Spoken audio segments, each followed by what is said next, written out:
संबोधि शब्द का अर्थ होता है स्वयं का बोध, स्वयं का ज्ञान।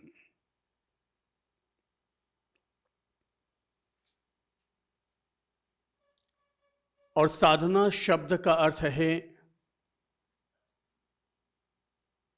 स्वयं के बोध के लिए किया जाने वाला निरंतर अभ्यास। इसका नाम है साधना।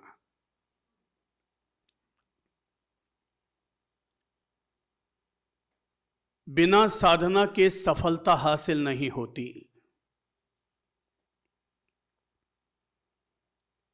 एक विद्यार्थी को विद्यार्जन के लिए लगातार साधना करनी होती है।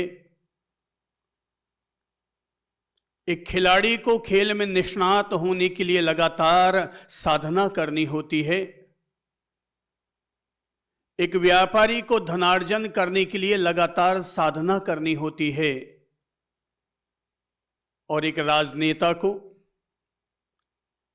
राजनीति में ऊंचा मुकाम पाने के लिए साधना करनी होती है।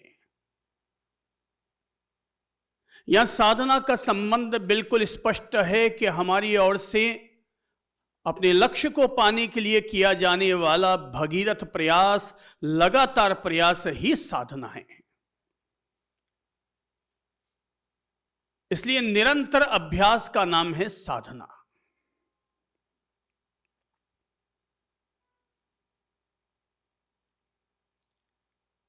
अगर आपने भी अपनी जीवन के किसी भी क्षेत्र में अगर सफलता हासिल की है तो इसके लिए आपने साधना की है।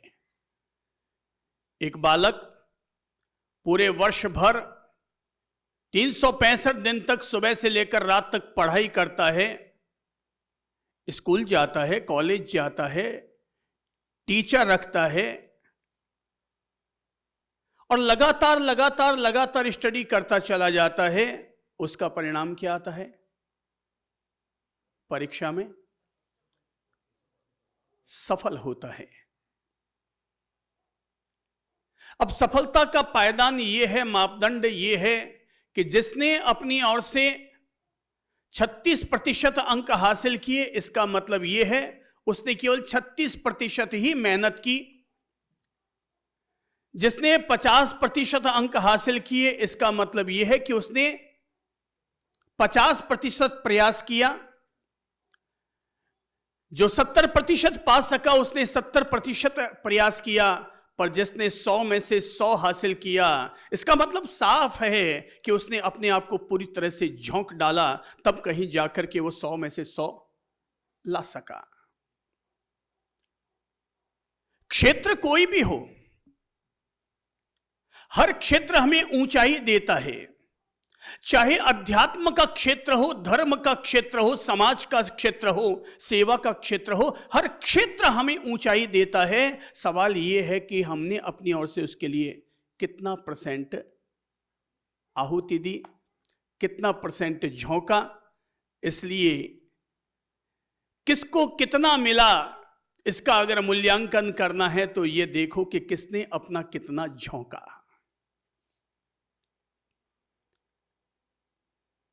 सिंचाई करने में जिसने कंजूसाई की,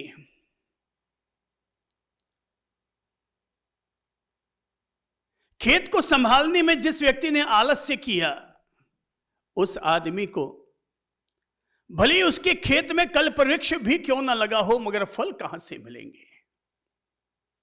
तो मिलता तो उतना ही है जितना व्यक्ति अपनी ओर से लगाता है। हम सबने सुना है, एक हाथ दे दूसरे हाथ ले, जैसा इस हाथ से दोगे उतना वापस उस हाथ से मिलता चला जाएगा। कभी पूछा गया भगवान से कि भगवान, मैं बहुत गरीब हूं, बहुत दुखी हूं, मेरे इतने दुखी होने का कारण क्या है, वजह क्या हो सकती है? भगवान ने कहा, मुझे तो केवल एक ही वजह समझ में आती है कि आज तो दुखी इसलिए, गरीब इसलिए है क्योंकि तूने कभी अपनी ओर से किसी को कुछ दिया नहीं। जब दिया नहीं तो मिलेगा कहां से? बोले भगवान, अतीत तो जैसा था वैसा था, पर वर्तमान में मैं क्या कर सकता हूं? बोले अब भी देना शुरू कर दो। बोले भगवान मेरे पास तो देने के लिए कुछ भी नहीं है, फिर मैं कैसे दे सकता हूं? भगवान ने कहा देने के लिए अभी भी तुम्हारे पास बहुत कुछ है। तो बोले भगवान आप क्या बात कर रहे हैं, मैं तो इधर उधर से गोटियां सेट करके और अपनी जिंदगी गुजार रहा हूं और आप कह रहे हैं अभी भी देने के लिए बहुत कुछ है। भगवान ने कहा अभी भी तेरे पास देने के लिए बहुत कुछ है। बोले क्या है भगवान? बोले देख तेरे चेहरे को देख, तेरे चेहरे पर एक मुस्कान है जो तू दूसरों को दे सकता है। तेरे चेहरे पर एक मुस्कान है जो तू दूसरों को दे सकता है। तेरे चेहरे के पास आंखें हैं जिन आंखों से तू प्यार से किसी को देख सकता है। तेरे पास 2 हाथ हैं, इन हाथों से तू किसी को सेवा दे सकता है। अरे और कुछ नहीं है तो भगवान ने तुझे दिल दे रखा है, इस दिल से तू दूसरों को दुआ दे सकता है, पर दे जरूर सकता है। मिलता उन्हीं को है जो अपनी ओर से कुछ देना जानता है। तो तय है मिलेगा उतना ही जितना हमने झोंका है। इसलिए जब साधना शिविर पूर्ण हो तो पूर्णता की तरफ जब हम बढ़ेंगे तो अनेक साधकों को विशिष्ट अनुभूति होगी और कई साधक 36% में ही धक्के मार के पास होंगे। इसका मतलब क्या हुआ? हमने 36% ही उसमें अपनी आहुति दी। ठीक है, आ गए, बैठ गए,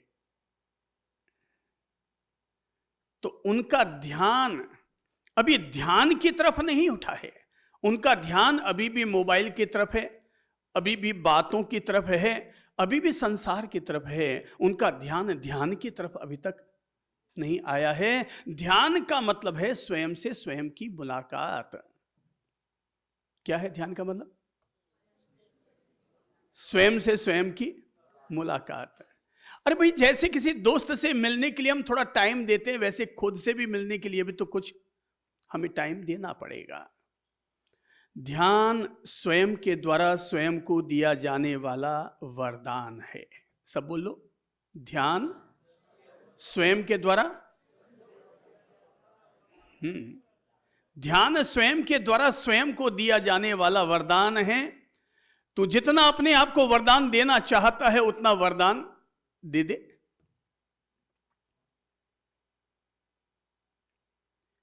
ध्यान में उतरना तो ब्यूटी पार्लर में जाने की तरह है। बस फर्क केवल इतना है कि ब्यूटी पार्लर में हम शरीर को सजाने और संवारने का काम करते हैं और ध्यान में हम अपने अंतर मन को सजाने और संवारने का काम करते हैं।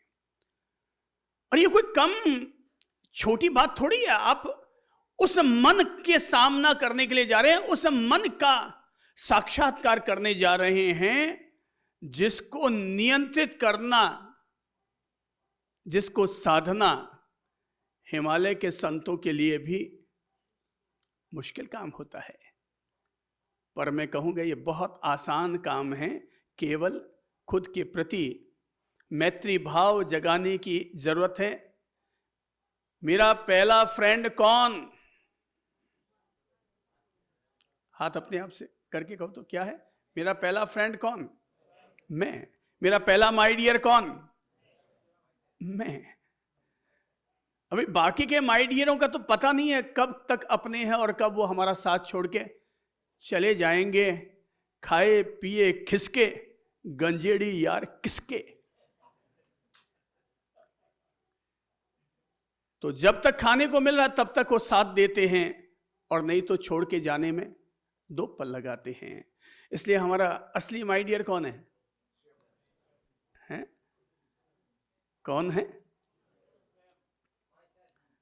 मैं स्वयं। ये मुद्दे की बात जिन लोगों को समझ में आ जाएगी, समझ लेना वो अपने आप से प्रेम करेंगे और अपने आप को कुछ उपलब्ध भी कर लेंगे। मेडिटेशन क्या है? ध्यान क्या है? साधना क्या है? ये ब्यूटी पार्लर में जाने की तरह है। स्वयं के द्वारा स्वयं को सजाने का उपक्रम है।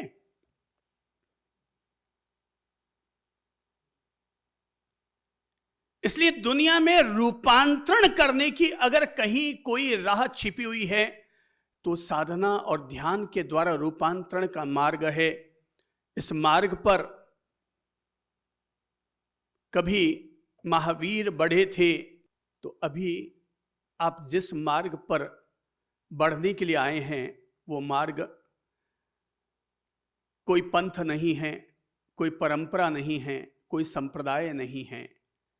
ये वो मार्ग है जिस पर अब तक अनगिनत महापुरुष बढ़े हैं और जिस पर चलकर के वे लोग सिद्ध बुद्ध और मुक्त बने हैं। जिन्हें भी अपने आप को सिद्ध बुद्ध मुक्त बनाना है वे इस मार्ग से प्यार करें और इस मार्ग पर आगे बढ़ें। मंदिर में जाकर मत्था टेकना अलग बात है और खुद के मन को मंदिर बनाना यह साधना है।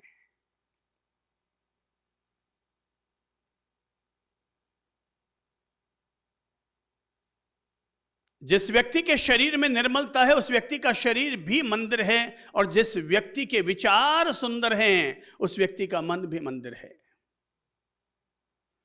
जो व्यक्ति न्यायपूर्वक धन का अर्जन करता है उसका धन भी एक मंदिर है, और जिसके ये तीनों ही सुंदर है उसका तो पूरा जीवन ही मंदिर है।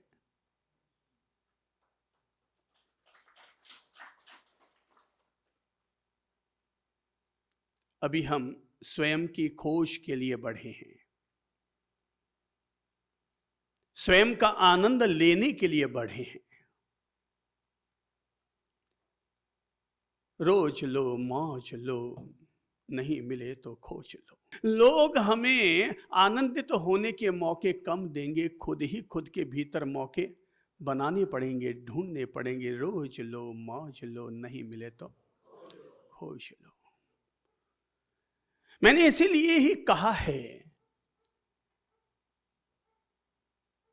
ध्यान करो या मत करो पर आनंद जरूर लो, और अगर ध्यान भी करो तो आनंद पूर्वक करो। तो ध्यान करना भी आनंददायी होगा, ध्यान करना भी मस्ती लेना होगा, ध्यान करना भी हमारे लिए तीर्थंकरों के करीब जाना होगा। तो मस्ती लो, और ये जिन्होंने मस्ती ली है वे जानते हैं ये मस्ती हमें कितना सुख और आनंद देती है। दुनिया में दो तरह के सुख हैं। पहला सुख वो है जो लोग सुख के संसाधन से जुड़ करके सुख पाते हैं, और दूसरा सुख वो है जो व्यक्ति अपने अंतर मन में पाता है। हमारे महान ज्ञानी जनों ने उस दूसरे सुख पर काम किया, इसलिए हमारा देश, हमारा भारत आइंस्टीन को पैदा नहीं कर पाया, ये अलेक्जेंडर को पैदा नहीं कर पाया, पर इसने महावीर जैसे, बुद्ध जैसे, रामकृष्ण जैसे, गोरखनाथ जैसे, पतंजलि जैसे कई अद्भुत अद्भुत महापुरुषों को जन्म दिया जिन्होंने भीतर के सुख पर काम किया, भीतर के सुख को ढूंढा, और थोड़े से को पाकर भी वो आनंद विभोर हो गए। जो लोग पैसे के पीछे दौड़ रहे हैं मैं उनसे कहूंगा महावीर के पास बहुत धन था। जो लोग पैसे के पीछे पागल हैं मैं उनसे कहूंगा कि बुद्ध के पास बहुत धन था। तुम तो ब्राह्मण, क्षत्रिय, वैश्य, शूद्र घर में पैदा हुए, वो तो राजकुल में पैदा हुए थे, तो बहुत था, मगर फिर भी निकल पड़े। किसके लिए? सच्चे सुख की तलाश में, अपने वास्तविक सत्य की तलाश में, अपने जन्म जन्मांतर के भीतर में जमे हुए संस्कारों से मोक्ष पाने की तलाश में। जिन खोजा तिन पाइया, जो खोजेगा वो, जिन खोजा तिन पाइया गहरे पानी पैठ, मैं बौरी डूबन डरी रही किनारे बैठ। तो जिन्होंने खोजना चाहा उनको मिला। अरे उन्होंने तो पूरी जिंदगी लगा दी, हम तो केवल 7 दिन लगा रहे हैं। पर मैं फिर कहूंगा तलब अगर अच्छी हो तो 7 दिन भी कम नहीं होते हैं। जैसे 50 किलो हलवे पर 50 ग्राम की इलायची बड़ा काम कर जाती है, वैसे ये 7 दिन भी हमारे जीवन में कुछ बीज को बोने में, कुछ बीज को फूटने में कुछ मदद कर सकते हैं, कुछ लौ को लगने में हमारे लिए निमित्त बन सकते हैं।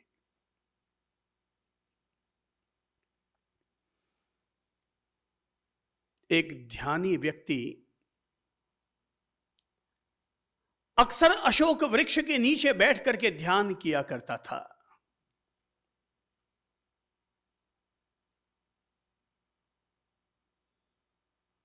एक लकड़हारा लकड़ी काटने वाला जंगल से गुजरा। उसे लगा कि जिस वृक्ष के नीचे बैठ करके ये ध्यानी ध्यान कर रहा है, वहां के आसपास में लकड़ियां काफी समृद्ध तरीके की नजर आ रही है। उसने वहां से लकड़ियां काटी।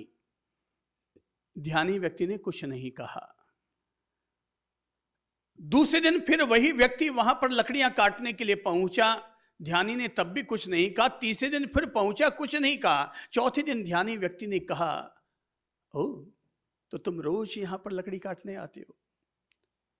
उसने कहा, हाँ गुरुजी, मैं यहां पर रोज लकड़ी काटने आता हूं, रोज यहां से लकड़ियों का गट्ठर बांध कर ले जाता हूं। गुरुजी ने कहा, तब तो तुम्हारे पास बड़ा अच्छा घर होगा, जब तुम रोज इतनी सारी लकड़ियां यहां से काट कर ले जाते हो, बेचते हो, तो अच्छा घर हो गया होगा। बोले, गुरुजी क्यों मजाक उड़ाते हैं गरीब की। मुश्किल से अपना गुजर बसर चलाता हूं, झोंपड़ी है और कोई खास बात नहीं है। तो फिर अगर तेरी ये स्थिति, तो यहां तक क्यों आता है? आगे बढ़ना। बोले, आगे बढ़ने से क्या होगा महाराज? बोले, आगे बढ़ तो सही, आगे यहां तो केवल सामान्य लकड़ियां हैं, आगे बढ़ोगे तो वहां पर चंदन के वृक्ष मिलेंगे। उसे पहले क्षण में लगा कि ये महात्मा जी जरूर मुझे शंभूलाल बना रहे हैं।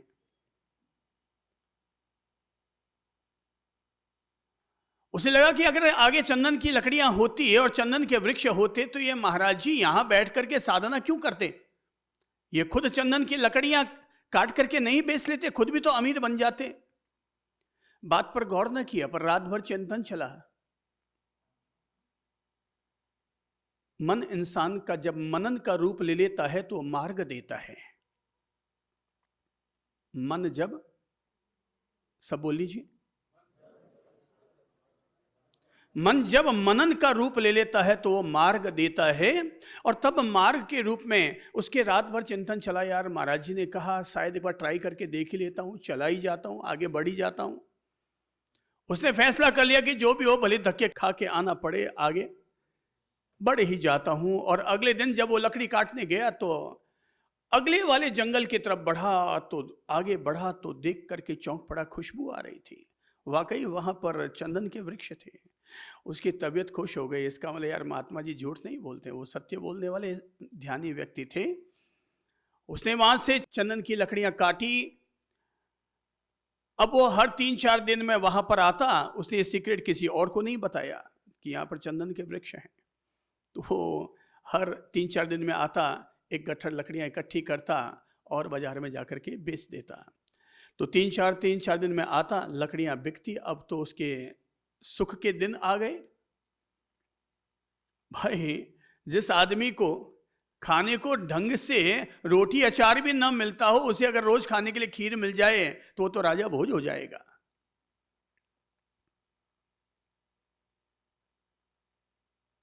अब सुख के दिन आए। वो हर हफ्ते में 2 बार वहां आता। एक बार फिर वहां पर वही ध्यानी गुरुजी मिल गए और मेडिटेशन करने वाले उस गुरुजी ने उससे कहा, अरे तुम अभी तक यहीं हो, तुम और आगे क्यों नहीं जाते? बोले, महाराज जी आगे क्या है? बोले, आगे तो थोड़ा बढ़ तो सही है। आगे बढ़ेगा तो तुझे चांदी की खदानें मिलेगी। बोले, महाराज जी अगर चांदी खदानें होती तो फिर आप नहीं कुछ वहां से चांदी कबाड़ लेते। बोले, भाई मुझे तो चांदी वांदी की जरूरत नहीं, मेरे तो वैसे ही चांदी चांदी है। तो मन में तलब जगी, लालसा जगी, एक तृष्णा जगी और उसने सोचा कि चलो, जब पहली वाली बात सच है तो दूसरी वाली बात भी सच होगी। और वो अगले दिन और आगे बढ़ चला। बस जिंदगी में कुछ नहीं चाहिए, केवल आगे बढ़ने की बात चाहिए। और उसने वाकई जब वो आगे बढ़ा तो उसे चांदी खदानें मिली, वो तो चांदी चांदी हो गया। और चांदी, इतनी सारी चांदी बहुत भारी होती है, उठा करके लाया। अब तो वो माला माल हो रहा था।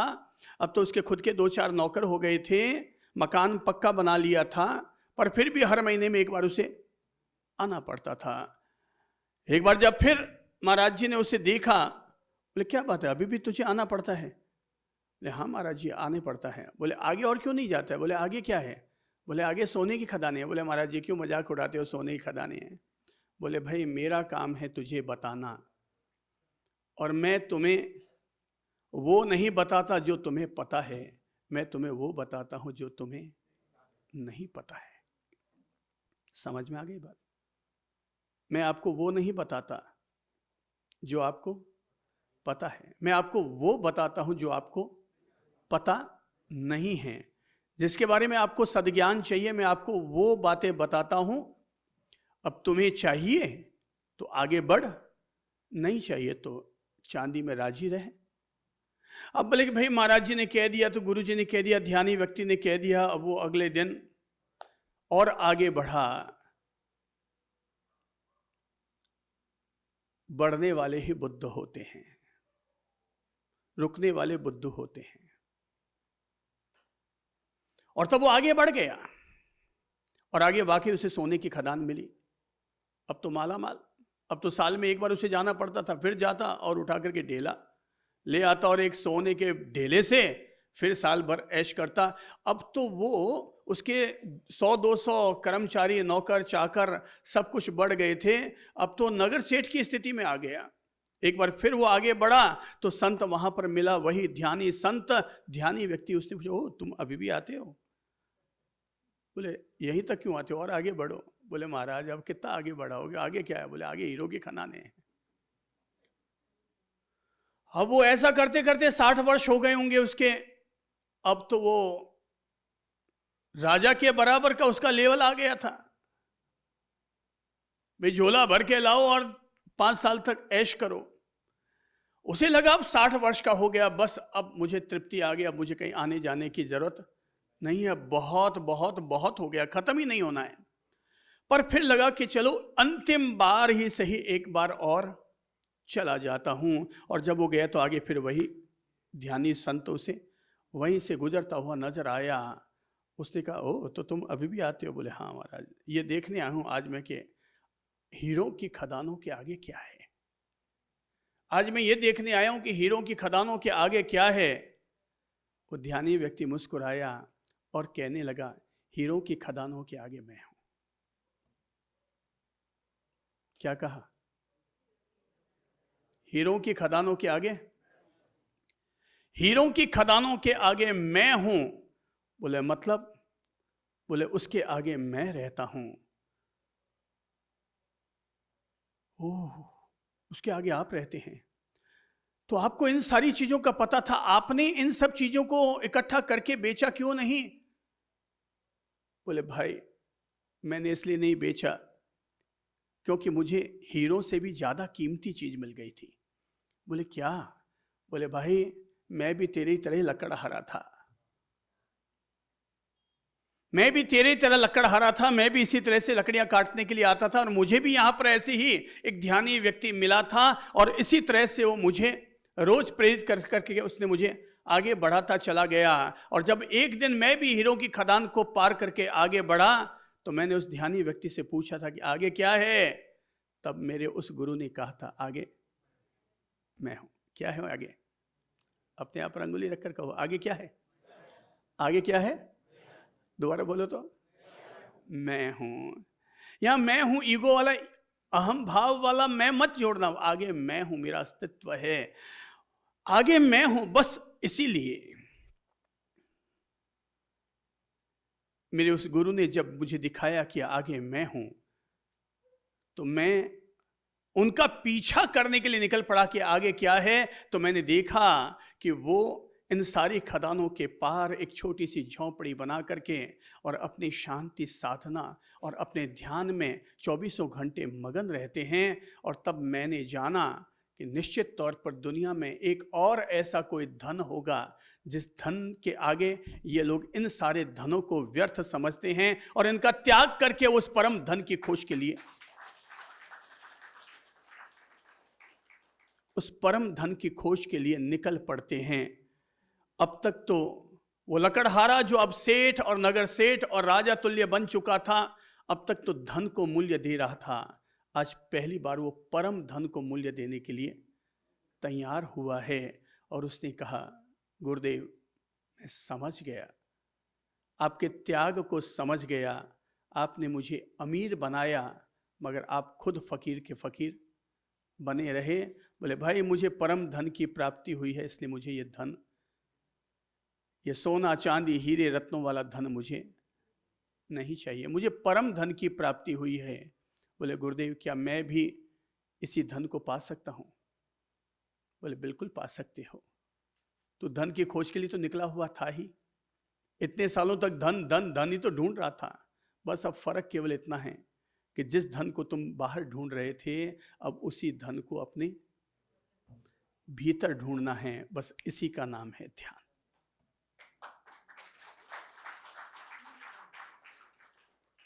इसी का नाम है ध्यान कि अपने भीतर अपने धन को ढूंढना, अपने भीतर अपने अस्तित्व में लीन होना, इसी का नाम है ध्यान, इसी का नाम है मेडिटेशन।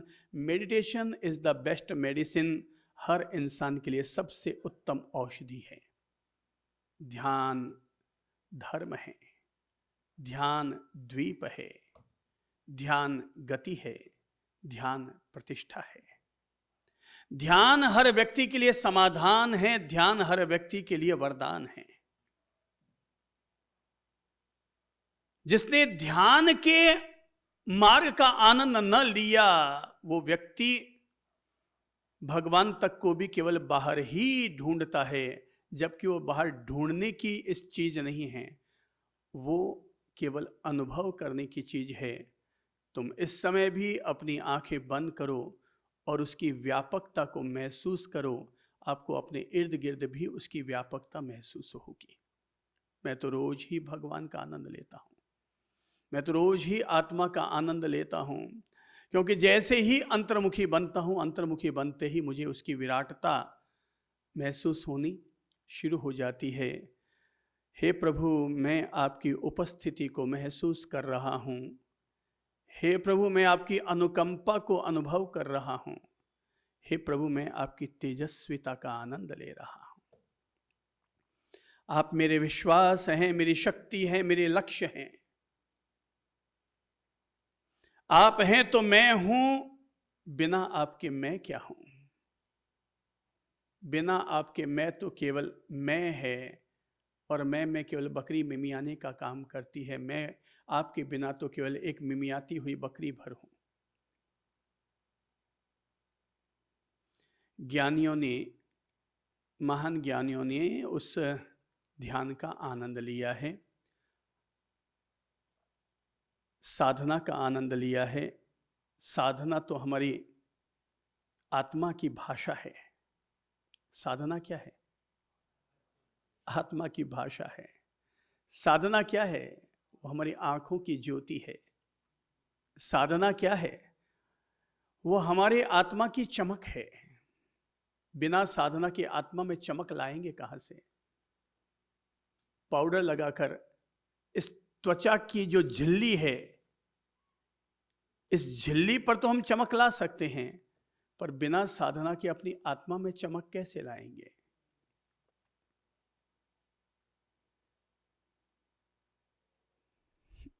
जो व्यक्ति, जैसे वो सिख बंधु बैठे हैं सामने, साधना कर रहे हैं, मैं पढ़ रहा था गुरुवाणी को, तो पढ़ते हुए मुझे ये समझ में आया कि जो व्यक्ति 24 घंटे अपने वाहे गुरु के ध्यान में मगन हैं, उस व्यक्ति को किसी गुरु द्वारा जाने की जरूरत नहीं होती है, क्योंकि वो खुद ही गुरु द्वारा बन चुका है।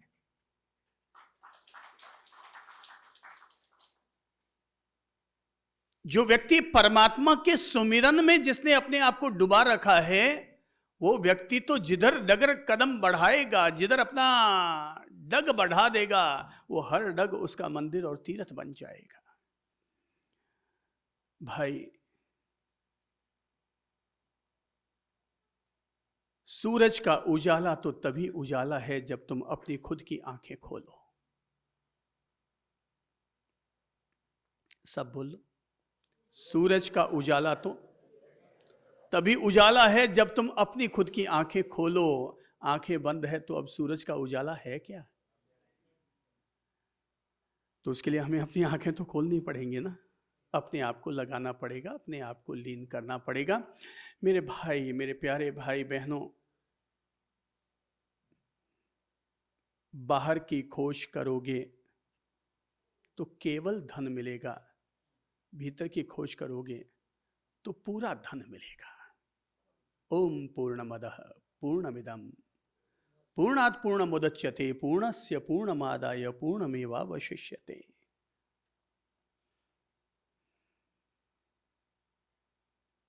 तो हमें पूरा मिलेगा। कभी आइंस्टीन ने कहा था,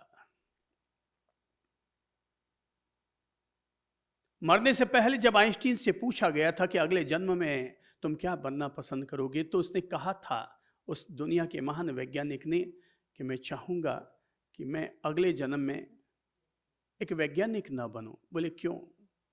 बोले मैंने साइंटिस्ट बनकर के केवल बाहर की दुनिया की खोज की, पर आज मरते समय मुझे लग रहा है कि मैंने जो खोजा, बाहर का खोजा, मैंने उसको तो खोजा ही नहीं जिसके निकल जाने के बाद लोग मुझे दफना डालेंगे।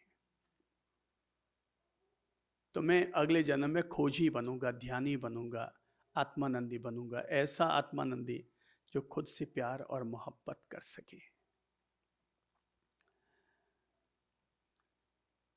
साधना सबको करनी चाहिए, ध्यान सबको करना चाहिए। ध्यान करने के बहुत सारे फायदे हैं, मेडिटेशन करने के बहुत सारे फायदे हैं। दुनिया में जापान एक ऐसा अकेला देश है जहां पर प्रत्येक विद्यार्थी को विद्यालय में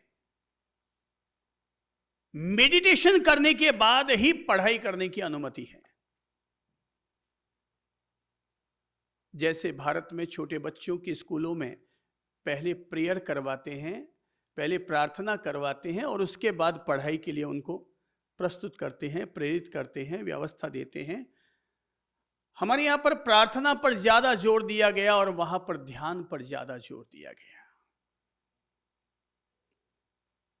प्रार्थना पर ज्यादा जोर दोगे तो ऊपर वाले की ताकत बलवान होगी, ध्यान पर ज्यादा जोर दोगे तो तुम्हारी खुद की ताकत बलवान होगी।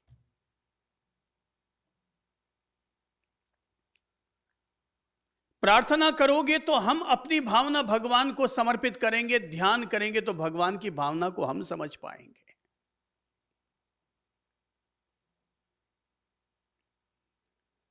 बच्चों को खास तौर पर ध्यान की प्रेरणा देनी चाहिए, ध्यान की आदत डालनी चाहिए। बच्चे सबसे अच्छा ध्यान कर पाते हैं। उन्हीं को कुछ नहीं करना है, केवल 5 मिनट तक तुम्हें आती जाती सांसों पर खुद को सजग करना है, अवेयर करना है। केवल 5 मिनट तक सांसों पर ध्यान करो। 3 मिनट करो, 2 मिनट से शुरुआत करो ना। कितना मिनट? ये तो सबको पता है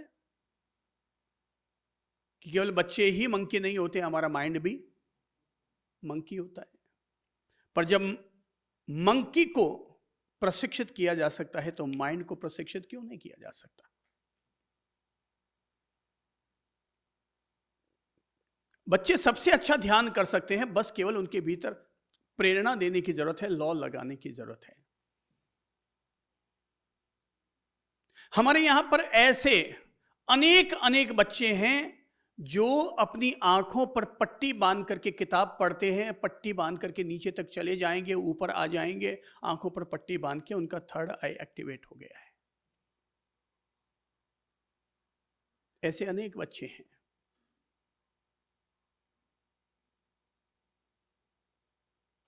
ध्यान का एक प्रयोग है रूपस्थ ध्यान। जब हम लगातार 1 घंटा तक अपनी थर्ड आई पर मेडिटेशन करते हैं तो उससे हमारी थर्ड आई एक्टिवेट होने लगती है, हमारी छठी इंद्रिय एक्टिवेट होने लगती है, हमारी बुद्धि, हमारे दोनों मस्तिष्क के मध्य में जो रेखा है वहां से देखने की क्षमता डेवलप हो जाती है। जो जितना छोटा बच्चा होगा उनमें ये क्षमता उतनी अच्छी जग सकेगी।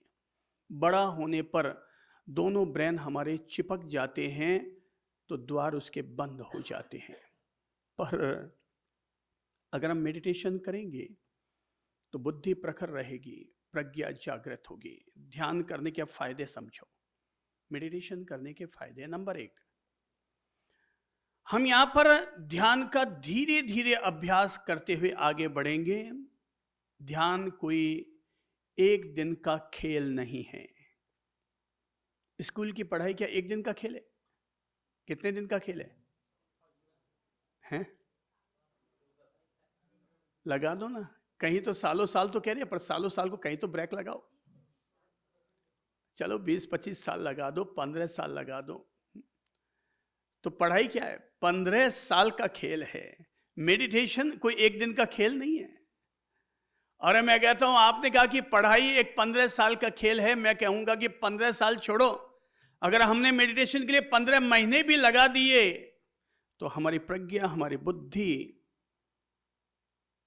हमारा मानस इतना तेजस्वी होगा, इतना तेजस्वी होगा कि जितना आप 15 साल तक पढ़ाई करके भी हासिल ना कर पाते होंगे, इतना तेजस्वी होगा हमारा ज्ञान का क्षेत्र, हमारा बुद्धि का क्षेत्र, हमारा मानस का क्षेत्र।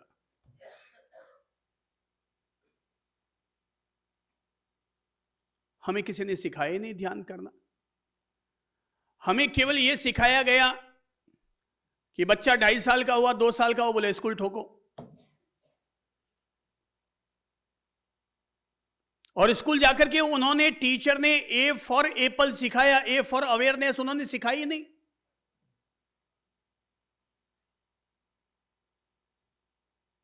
तो हमने केवल ए फॉर एप्पल सीख करके केवल खाना सीखा। ए फॉर अवेयरनेस अगर सीख लेते तो जिंदगी बाजी जीत जाते। ए फॉर एक्टिवनेस सीख जाते तो हमारी हेल्थ अच्छी हो जाती। ए फॉर अवेयरनेस सीख लेते तो जन्म से ही हम ध्यानी बन जाते। तब हमें ज्ञानी बनना नहीं पड़ता, हम ज्ञानी बन के पैदा होते।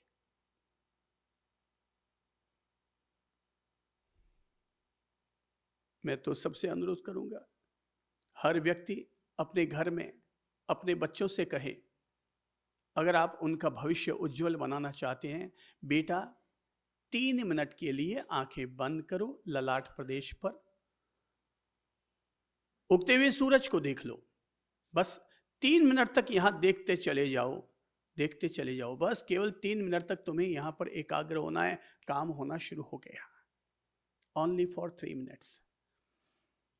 समझो ध्यान के फायदे। नंबर 1 शारीरिक, नंबर 2 मानसिक, नंबर 3 भावनात्मक, नंबर 4 आध्यात्मिक। पहला फायदा फिजिकल, दूसरा फायदा मेंटल, तीसरा फायदा इमोशनल और चौथा फायदा स्पिरिचुअल। तो चारों तरह के पावर पाने में हमें मदद मिलती है मेडिटेशन के जरिए। फिजिकल फायदा क्या है? मेडिटेशन करने से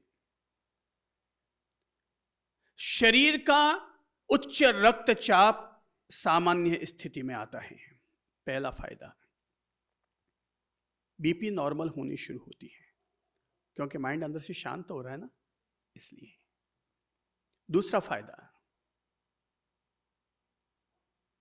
ध्यान करने से दिमाग के विषैले तत्व कटने शुरू होते हैं। तीसरा फायदा, भीतर में जो आवेग और उद्वेग पैदा होते हैं उनमें कटौती होनी शुरू होती है।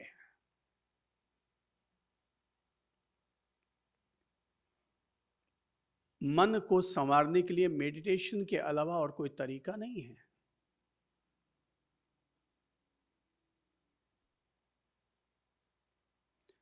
चौथा फायदा, मेडिटेशन करने वाले व्यक्ति की सोच हमेशा सकारात्मक रहती है। पांचवा फायदा, उसका एटीट्यूड हमेशा पॉजिटिव रहता है। छठा फायदा, वो हमेशा आत्मविश्वास से भरा हुआ रहता है।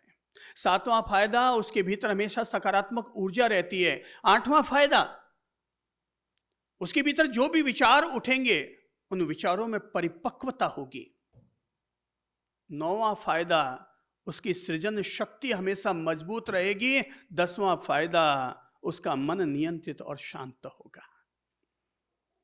और जिस व्यक्ति के पास मन की शांति की दौलत आ गई, समझो उसने जीवन का एक बहुत बड़ा धन हासिल कर लिया है।